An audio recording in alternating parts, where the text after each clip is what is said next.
Sa mga kababayan, may isang balita na ang isang ministro ng Iglesia ni Cristo ay hinuli, dinakip sa New York. Nakikiusap ang kapatid ng ministro na ito na hangga't maaari sana huwag nang pag-usapan ito kasi nailabas naman. Dinakip po ng mga kapulisan in New York or ng FBI ba? Kasi nung humuli sa Staten, New York eh. Well, pakikinggan natin mamaya no yung paghuli sa tao sa isang ministro ng iglesia. And bakit kaya ito nangyari? Ang sabi po ng kapatid ng taga-iglesia ay or ng ministro ng iglesia ay sinet up yung kapatid nila. Ngayon, bakit kaya ito nangyayari sa iglesia? Sila ba ay nangmomolestya talaga ng minor de edad? Kasi ang kachat daw parang 13 years old na babae. Bakit makikipag-meet sa parking lot itong ministro ng iglesia? Kung ako tatanungin mga kababayan, baka ganito yan. Baka hindi alam nung ministro na ang kachat niya ay minor de edad. Baka pinalalabas lang din ng kachat or ka-text na 18 years old siya or of legal age. 'Di ba? Only to find out na bata pala, teenager pala. Ang alam ko ang mga nasa US kasi 'pag edad 15 or nagkinsinyera na, ano na eh, game na eh, 'di ba? Liberated naman kasi ang mga taga-US or ang mga westerners, game naman sila sa tsuktsakan kapagka feeling nila legal age na sa kanila yung gano'n 'no, nagkinsinyera na, yun na yung parang debut nila eh. Sa atin kasi 18. So, pero yun palang ka-text daw ng ministro ay menor de edad. Ngayon wala naman daw sufficient evidence kaya na dadakip pero na-release naman kaagad, sabi nung kapatid. Ngayon, bakit kaya ito nangyayari sa iglesia, mga kababayan? Na parang kung meron man silang shady na ginagawa, ay nabubulgar.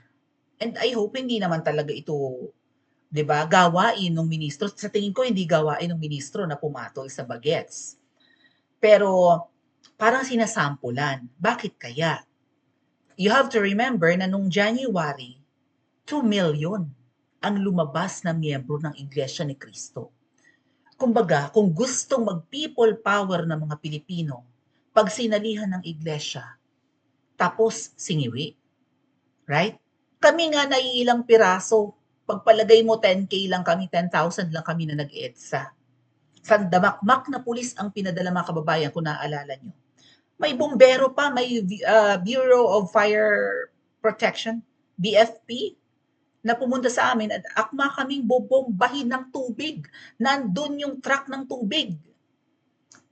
Nga lang at napakaraming vloggers at naka-live ang mga vloggers. So tinutok namin yung camera doon sa truck ng BFP or Bureau of Fire Protection. Pupombahin kami ng tubig para kami i-disperse. Pagpalagay mo more or less 10,000 lang kami na nag-EDSA noong November. Yun na yung balak gawin sa amin. Tapos sandamakmak na pulis, binalandrahan nila ng truck ang harapan ng EDSA Shrine para hindi kami makapag-rally sa harapan ng EDSA Shrine. 'Di ba? Isipin nyo, si VP Sara lang ang ginipit noon.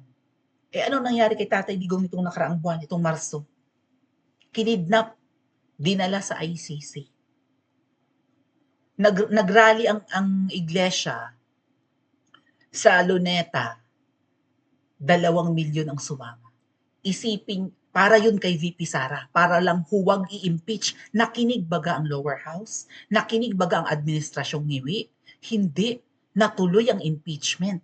Impeached na si VP Sara sa lower house. Magkakaroon lang ng hearing sa Senado.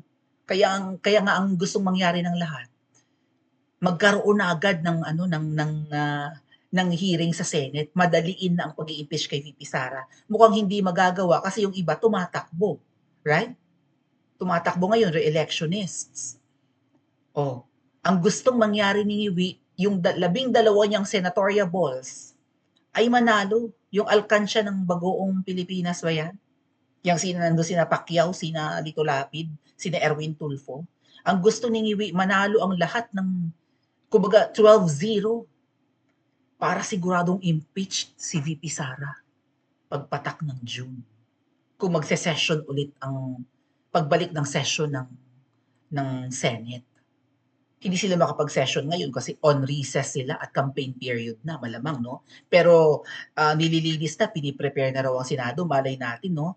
Any day from now, magkaroon na ng Senate hearing or, di ba?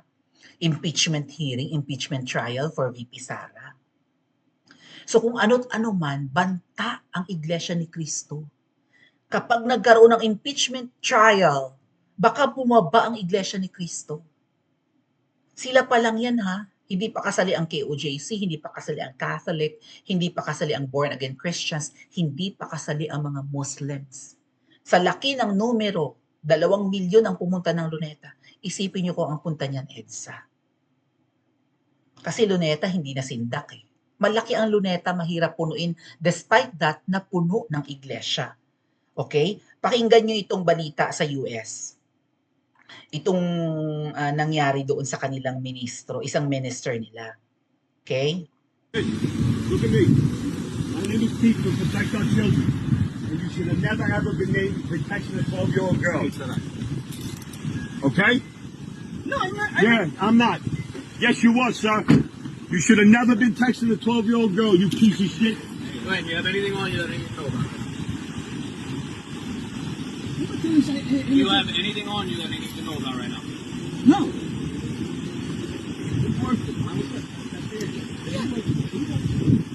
I'm in church. I'm in church. Church of Christ. Christ that I know is going to send an arrow straight to hell. No. Yeah.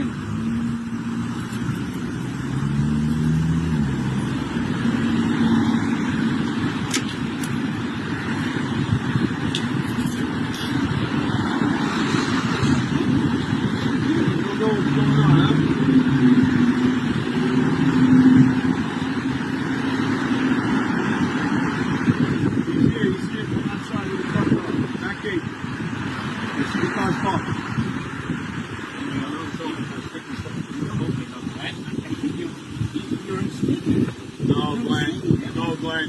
We're not mistaken, Glenn. We have you on video. We're not mistaken, Glenn. Remember this name. Look at this name. You see this name? Protect Our Children. See me? My name is Pete McKelly. I'm the president of this organization. Guess who you were talking to? Guess who you were talking to? Not her. You're an evil piece of shit, and you're a predator.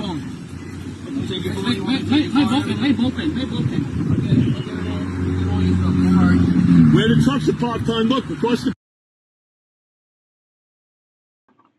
Cut na natin. Talagang piece of shit sinasabi ng pulis. Pero, ayun nga po, yan yung ministro ng iglesia. Okay? Ngayon, nakikiusap ang kapatid niya na huwag na itong pag-usapan or siguro huwag nang gamitin laban sa kanila yung topic na ito. Pero may nagbalita naman na media, mga kababayan, patungkol dito.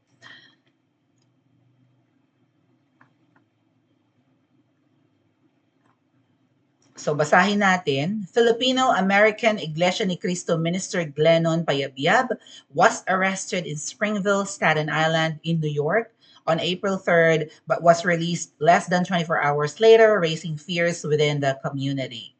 Ayan.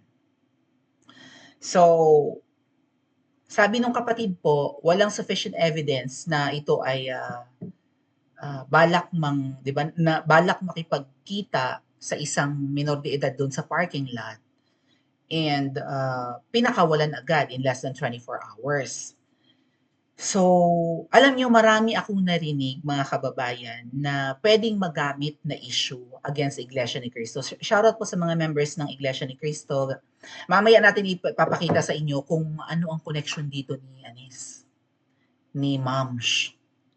No? Baka kaya nagtatanong tayo kagagawan mo ba to? Or kagagawan ba to ng administrasyon mong iwi? Na ini-eskandalo nyo ang iglesia kasi threat ito kung sakasakali. Kasi mga kababayan, alam nila na anytime, no, any day from now, may bababa. May magrarally. may malakihang rally. Hangga't hindi nila pinakakawalan si PRRD sa INC, may magrarally. At kapag tinuloy-tuloy nila yung impeachment ni VP Sara, pag nagkaroon ng impeachment trial, nagbigay na ng di ba, ng statement ang INC. Kinukundina nila ang pagdakip kay PRRD. Nagrally sila. Hindi sila pinakinggan January 13. Tinuloy pa rin ang impeachment kay VP Sara. So sa tingin ko, 'di ba? Kung sakasakaling kikilos ang lahat, malaki ang magiging contribution ng Iglesia ni Cristo.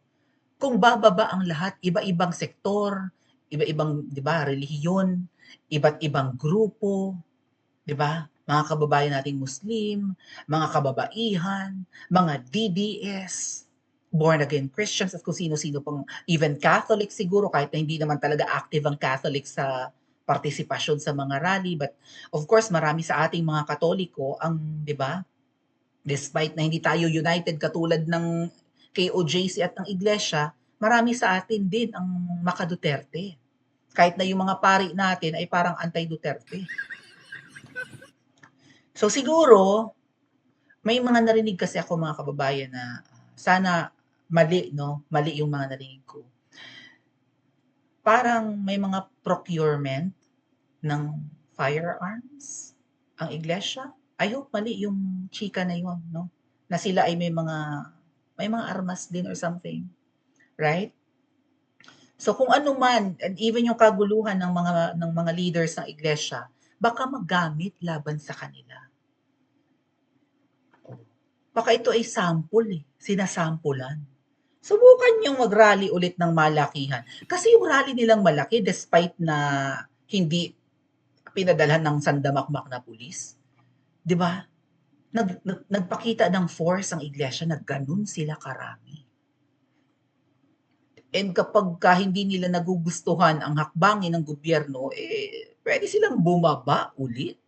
Isipin nyo, sabi ko nga sa inyo, kahit 10% lang nung pumunta ng Luneta ang pupunta ng EDSA or even Mendiola, right? Kung Mendiola ang gusto nila ngayon.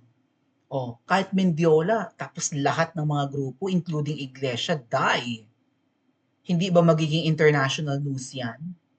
Kahit nga yung mga Iglesia na hindi makaluwas ng Maynila, nagkanya-kanyang rally all over the Philippines. Ang lalaki ng mga rally nila. And since threat sila, ang tanong ko mga kababayan, since banta ang numero ng Iglesia sa administrasyong ni Witt, at dahil ginawa nila yan kay PRRD, there is a probability na, di ba? Kung ano man ang mangyari kay PRRD dun sa Main mo ospital, magalit ulit ang taong bayan, bababa ulit. At pag sinamahan ng Iglesia yan, malaking numero yan, malaking crowd yan. Hindi kaya sinasampulan ang Iglesia para kapag, 'di ba? Para huwag silang sumali. Kung sakasakali mang lumabas at bumaba ulit ang taong bayan. Pa-comment nga po sa comment section at mag-like and subscribe din po kayo.